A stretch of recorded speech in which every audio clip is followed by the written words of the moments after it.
Esto es Lucas Abreg desde la colina de Ares.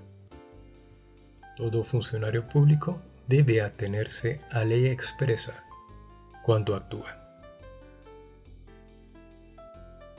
Hace relativamente poco, un funcionario latinoamericano advertía respecto de una conducta de la cual le pedían cuentas que ninguna norma nos lo prohíbe. Si bien es cierto que el funcionario público debe examinar las prohibiciones expresas, como mencionaré más adelante, también es cierto que la regla general en la actuación pública es que toda debe atenerse a norma expresa. Prohibiciones existen, están por ejemplo las denominadas inhabilidades e incompatibilidades. Sin embargo, debe tenerse como paradigma de la actuación el principio de legalidad.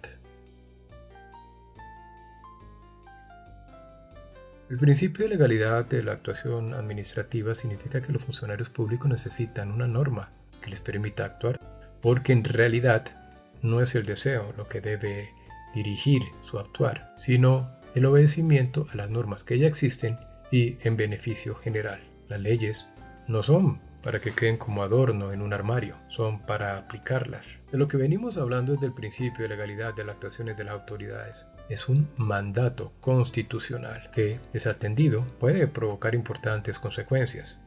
La consagración constitucional reposa en el artículo 121. Dice así: ninguna autoridad del Estado podrá ejercer funciones distintas de las que le atribuyen la Constitución y la ley. El único principio de legalidad que existe no es el de las actuaciones administrativas, ese es uno. También hay el principio de legalidad en lo que se llama el derecho sancionador. Eso está previsto en el artículo 29 constitucional. Y también hay un principio de legalidad de los procedimientos estatales, que es lo que conocemos en el debido proceso y que también está en ese artículo 29 constitucional. Aquí nos referimos a la primera variedad, al principio de legalidad administrativa, que está en el artículo 121 constitucional que ya vimos. Ese artículo 121 debe leerse en conjunto cuando menos con el artículo 122 constitucional, en cuyo primer inciso o primer párrafo se lee que no habrá empleo público que no tenga funciones detalladas en ley o reglamento. En otras palabras, un funcionario al actuar debe tener en cuenta los reglamentos de su empleo y toda la normatividad aplicable a sus competencias. Desde luego, uno se pregunta qué pasa si nos encontramos con un funcionario que simplemente determina que se hace porque yo lo ordeno, o se hace porque el ministro lo dijo, el director lo dijo, el jefe lo dijo, en fin. No, eso de que porque yo lo ordeno no basta. Se requiere, insisto, la norma expresa. ¿Qué pasa si entonces de todas maneras se insiste en el famoso se hace porque yo quiero? En el peor de los casos, el funcionario puede terminar en la cárcel. Existe el denominado delito de prevaricato, que es cuando se actúa a sabiendas en contra de la ley. Este es el caso extremo. También hay otras sanciones, por ejemplo la sanción disciplinaria por la Procuraduría o la sanción fiscal por parte de la Contraloría.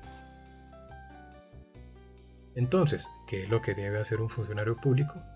Pues siempre estar dispuesto a demostrar los fundamentos de su decisión, en cada caso mostrando los sustentos legales expresos de su actuación, más los hechos que la respaldan.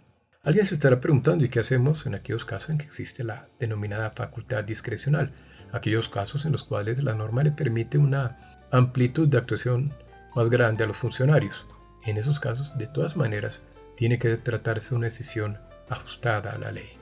Bueno, esa era la propuesta en este tema tan importante.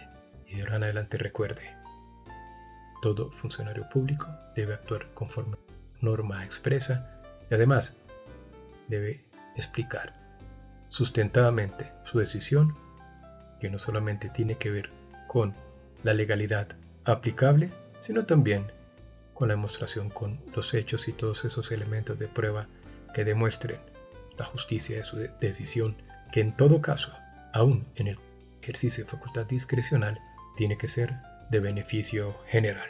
Hasta pronto.